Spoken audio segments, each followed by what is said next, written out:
नमस्ते everyone, Monika astrology में आपका बहुत बहुत स्वागत है। आज हम चर्चा करने जा रहे हैं कन्या लग्न की। कन्या लग्न वालों के लिए जो अप्रैल का महीना है किस तरह की स्थितियां लेकर आ रहा है और कैसे हमें पूरे ही महीने को प्लान करना है, ये हम आज जानने की कोशिश करेंगे। देखिए, कन्या लग्न और लग्न का जो स्वामी होता है वो होता है बुध। तो ये बुध जो है वो आपके 8 अप्रैल से लेकर 24 अप्रैल तक आपके अष्टम भाव में रहेगा। उससे पहले वो आपके सप्तम भाव में रहेगा और गुरु आपके 7वें घर के अंदर प्रवेश कर रहा है 13 अप्रैल को। तो ये गुरु आपकी 13 अप्रैल को जब आपके 7वें घर के अंदर आएगा तो वो सीधा केंद्र को यानी कि आपके लग्न को देखता है और लग्न का स्वामी जो है वो मुख्य रूप से आपके अष्टम भाव में रहेगा। तो देखिए, ये जो स्थिति क्रिएट होती है और अष्टम भाव के अंदर भी वो सूर्य और राहु के साथ, जैसे कि सूर्य 15 दिन तक आपके 7वें घर के अंदर रहेगा जो एक तरह से लग्न को देखता है, तो वो आपके कॉन्फिडेंस, आपके आत्मविश्वास में बढ़ोतरी करता है। देखिए, गुरु और सूर्य दोनों ही आपको, गुरु तो आपके लिए अब यहीं पर स्थित रहेगा तो वो आपके केंद्र को एक पॉजिटिविटी, एक आत्मविश्वास, और सूर्य की ऊर्जा 15 तारीख तक आपको बहुत पॉजिटिविटी और एक एनर्जी बहुत पॉजिटिव रहेगी। मगर जो लग्न का स्वामी है वो आपका 8 तारीख के बाद जो अष्टम भाव में जा रहा है 24 तारीख तक, तो 8 से 24 के बीच का जो समय है उसके अंदर मैं कहूँगी कि चीज़ों के अंदर जो आप एक्सपेक्टेड रिजल्ट चाहते हैं और नयापन चाहते हैं, आप अपने कार्य में जो नयापन चाहते हैं, तो वो आपको उतना रिजल्ट जनरेट नहीं करता है। बस ये मैं ज़रूर कहूँगी कि आपके काम में और जहाँ पर भी आप स्थित हैं, अभी जो भी कार्य करते हैं, बिजनेस करते हैं, तो उसके अंदर बढ़ोतरी, प्लस ये गुरु और जिस प्रकार से सूर्य की एनर्जी है वो आपको 15 तारीख तक तो काफ़ी एक सपोर्टिव बेस बना हुआ है। उसके बाद भी गुरु की एक ऊर्जा तो आपको एक तरह से अमृत के समान आपको डिसीजन मेकिंग में काफ़ी हेल्प करेगी। मगर फिर भी लग्न का स्वामी जो अष्टम भाव में गया है तो वो रिजल्ट, यानी कि जो आप एक्सपेक्टेड अगर कोई रिजल्ट है, कोई इंटरव्यू दिया है आपने या इस प्रकार का कोई भी सिचुएशन है, तो वहाँ पर कॉम्प्रोमाइजिंग पोजीशन हो सकती है और जो रिजल्ट आप चाहते हैं वो एकदम से जनरेट नहीं होता है, क्योंकि ग्रहण दोष के अंदर भी ये स्थितियाँ क्रिएट होगी। 15 तारीख के बाद आपका लग्नेश इन्वॉल्व होगा। ये चीज़ों में रिजल्ट ऐसा प्राप्त एक्सपेक्टेशंस के हिसाब से नहीं मिल पाता है। बाकी रिसर्च या कोई भी प्रकार का फाइनेंशियल रिसर्च करते हैं तो उसके लिए, रिसर्च के काम के लिए ये स्थिति बेस्ट मानी जाती है। आप कोई भी प्रकार की चीज़ों में नयापन लाना चाहते हैं तो ला सकते हैं, मगर अभी बहुत बड़ा जॉब चेंज या कोई बहुत बड़ा पोजीशन चेंज करने का समय मेरे हिसाब से नहीं है। दूसरे घर की बात करते हैं, द्वितीय भाव का अधिपति खुद आपके 6th हाउस में है और केतु वहाँ पर है। देखिए, अभी फाइनेंशियली मैं आपको कहूँगी कि बहुत ज़्यादा अभी कोई इन्वेस्टमेंट किसी के बहकावे में आके नहीं करना चाहिए। सेविंग्स का बहुत आपको कंट्रोल रखना है आपकी सेविंग्स के ऊपर, और इस महीने घर परिवार के अंदर भी बोलने के अंदर बहुत वाणी को संयम में रखिएगा, क्योंकि फैमिली मैटर्स में डिस्प्यूट्स क्रिएट होते हैं और फाइनेंसिस के अंदर भी किसी को बिना किसी प्रूफ के और किसी पर भरोसा कर कर आप पैसा अगर लगाते हैं किसी ऐसी स्थिति में, तो बहुत प्रॉब्लमेटिक सिचुएशन हो सकती है। तो पैसों को लेकर अभी किसी के ऊपर विश्वास करना सही नहीं है। देखिए, केतु जो है यहाँ पर मैं कहूँगी कि जिस प्रकार की स्थितियों में मंगल भी है तो शुक्र के साथ एक युति बनाता है 6th हाउस के अंदर, तो अभी डिस्प्यूटेड स्थिति क्रिएट हो सकती है। तो थोड़ा सा वाणी के ऊपर संयम बना के रखिएगा। तृतीय भाव की बात करते हैं। तृतीय भाव का अधिपति मंगल जो है वो 7 तारीख को आपके 6ठे घर में जाएगा। देखिए, कोई भी आप पराक्रम की बात करते हैं, कोई भी नए चीज़ों का एक्सेप्टेंस की बात करते हैं, तो देखिए प्रेजेंटेशन बहुत अच्छा है। चीज़ों के अंदर कैसे डिसीजन मेकिंग करनी है आपको, वो सब कुछ आपके लिए काफ़ी प्रैक्टिकली और प्लान के साथ बहुत अच्छा रहेगा। मगर फिर भी कहूँगी कि इस महीने बहुत ज़्यादा एक्सपेक्टेशंस नहीं लगा सकते। और ये जो चीज़ें हैं जिसके अंदर आप तृतीय भाव की बात करते हैं, तो भाई बहनों के साथ भी आपके संबंधों में थोड़ी सी शांति बनाए रखनी पड़ेगी आपको।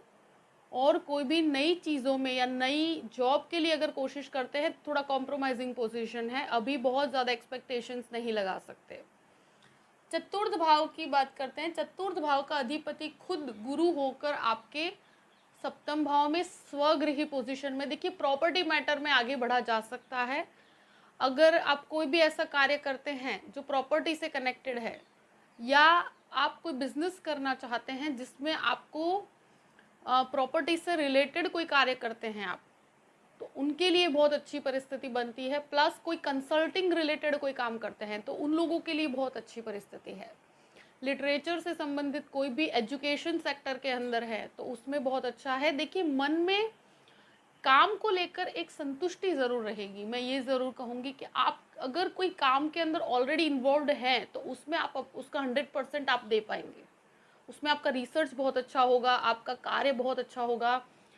मगर प्रैक्टिकली जो आपको फाइनेंशियल गेन आप बोल रहे हैं उसमें थोड़ा सा कमी रहेगी इस महीने, क्योंकि लग्नेश की स्थिति थोड़ी कमज़ोर है। इस वजह से ऐसी स्थितियां क्रिएट होती है कि जो रिजल्ट आपको एक्सपेक्टेड होता है वो एकदम से जनरेट नहीं होता। स्पेशली 8 तारीख से 24 तारीख तक ये चीज़ आप खुद महसूस कर पाएंगे।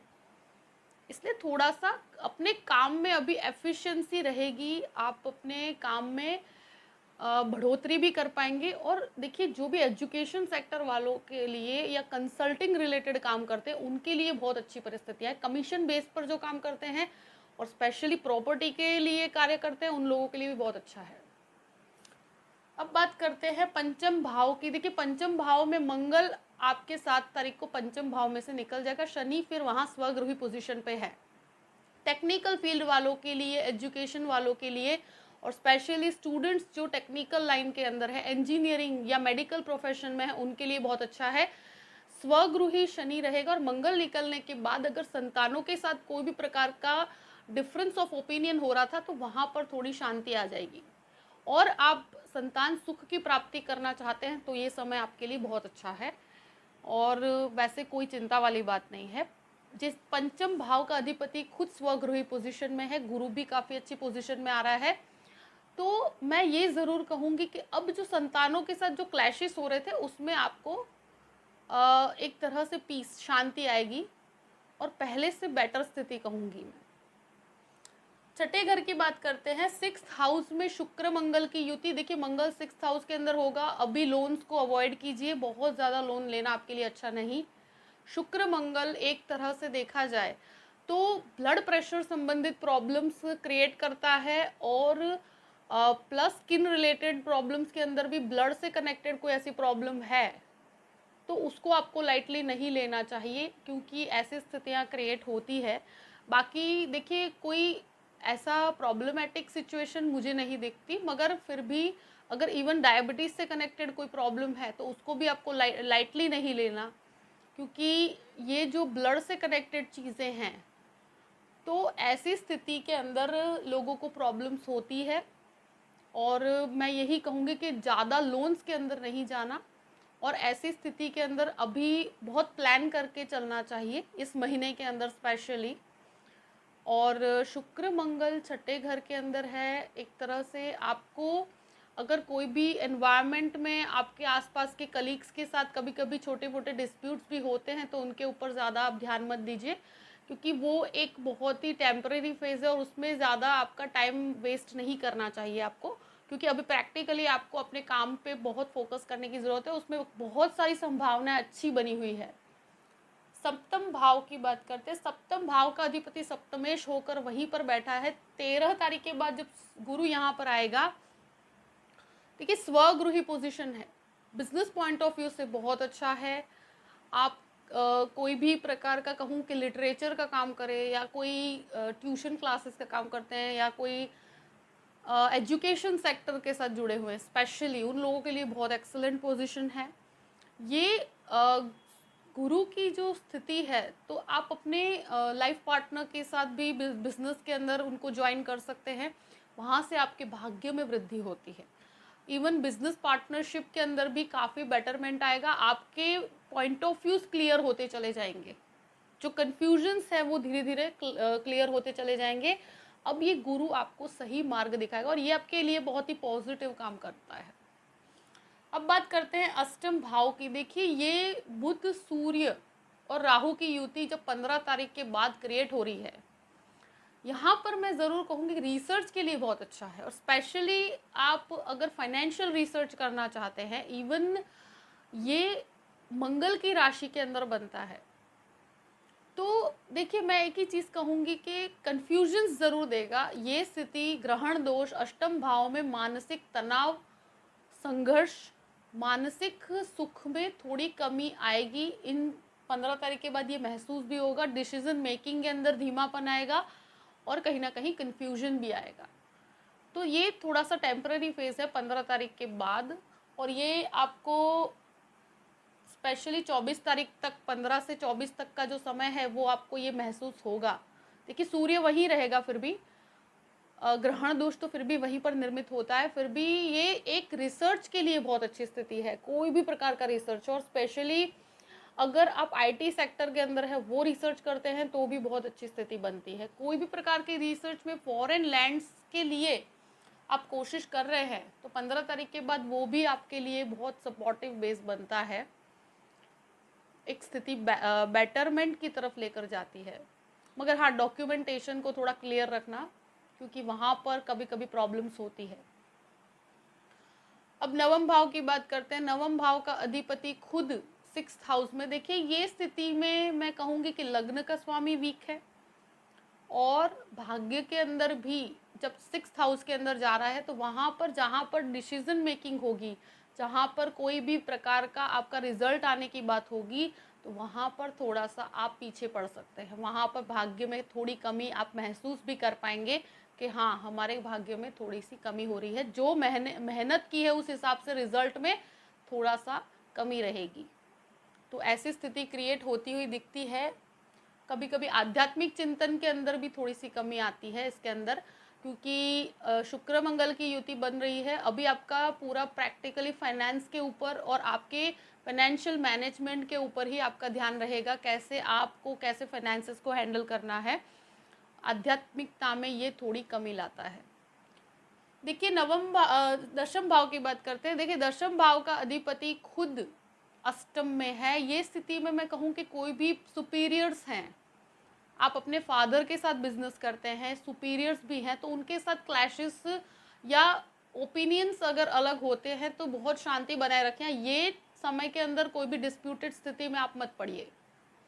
बस अपने जो पोजीशन है ना उस पर आपको बहुत मेहनत कीजिए और उस जगह को पकड़ के रखिए। बहुत बड़े बदलावों को अभी स्वीकार नहीं करना चाहिए। मेरे हिसाब से अभी बहुत बड़ा बदलाव या जॉब चेंज ना करे तो ज़्यादा अच्छा है।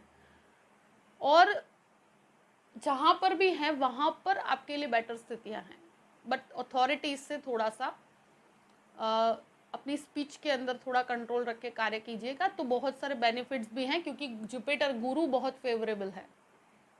गुरु की एक दृष्टि आपके 11वें स्थान में पड़ती है, जो लाभ का स्वामी है। मतलब कि ये उच्च का गुरु की दृष्टि है। कर्क के ऊपर जब भी गुरु की दृष्टि पड़ती है वो उच्च की है, वो खुद अपनी पोजीशन में, तो गुरु काफ़ी पॉजिटिव है, आपके लिए लाभ बना रहा है। तो आपके काम के अंदर भी आपको एक नॉलेज देता है कि किस तरह से आपको, कौन से तरह से आपको आगे बढ़ना और कैसे डिसीजंस लेने हैं। देखिए बहुत बड़े बदलावों को अगर लेना चाहते हैं तो सोच समझ के लीजिएगा। बाकी मेरे हिसाब से इस महीने इस प्रकार के बदलावों में आपको कन्फ्यूजन्स रह सकता है। लाभ में ये गुरु के कारण अपॉर्चुनिटीज़ भी क्रिएट होती है। आप जहाँ पर भी पोजीशन पे है वहाँ पर भी काफ़ी नई चीज़ें और नयापन आपके लिए स्वीकार होती है। आप कर सकते हैं कोई भी नई चीज़ों का, नई टेक्नोलॉजीज़ को स्वीकार कर सकते हैं, उसको पकड़ के आगे बढ़ सकते हैं। 12वें घर की बात करते हैं। विदेश संबंधित चीज़ों में ये कहूँगी कि आपको लाभ है। अष्टम में है, रिसर्च के लिए जाना चाहते हैं, मैंने ये पहले ही बताया है। शुक्र मंगल की एक युति आपके 12th हाउस को देखती है। देखिए ये चीज़ में ये ज़रूर कहूँगी कि डॉक्यूमेंट्स को क्लियर रखना है। कन्फ्यूजन्स रहेंगे कि ये करना चाहिए या नहीं करना चाहिए। बाकी अगर आप लाभ लेना चाहें तो वहाँ पर भी आपके लिए बहुत अच्छे लाभ बने हुए हैं। देखिए, ये पूरी संभावनाएं मैंने आपके सामने रख दी है। आई होप कि ये वीडियो आपको पसंद आया होगा। कन्या लग्न वालों के लिए जो भी परिस्थितियां हैं, अभी परिस्थितियों में थोड़ा सा कॉम्प्रोमाइजिंग पोजीशन ज़रूर है, मगर इसमें काफ़ी बेटरमेंट भी बने हुए हैं, काफ़ी अच्छी संभावनाएं भी इसके अंदर है। तो उसको पकड़ के आगे बढ़िए। और देखिए, अगर ये वीडियो पसंद आया है तो लाइक भी कीजिएगा और सब्सक्राइब भी कीजिएगा। अगर आप मुझसे कंसल्टिंग लेना चाहते हैं तो डिस्क्रिप्शन बॉक्स में मैंने अपना ईमेल आईडी दिया हुआ है, astrologymonica@gmail.com। आप उस पर मेल कर सकते हैं। मैं आपको पूरी ही जानकारी प्रदान करूंगी कि कैसे मुझसे कांटेक्ट किया जाए और कैसे कंसल्टेशन दिया जाए। देखिए, परिस्थितियों को समझ के और फिर आगे बढ़िए और हमेशा खुश रहिए। Thank you so much. जय श्री कृष्ण।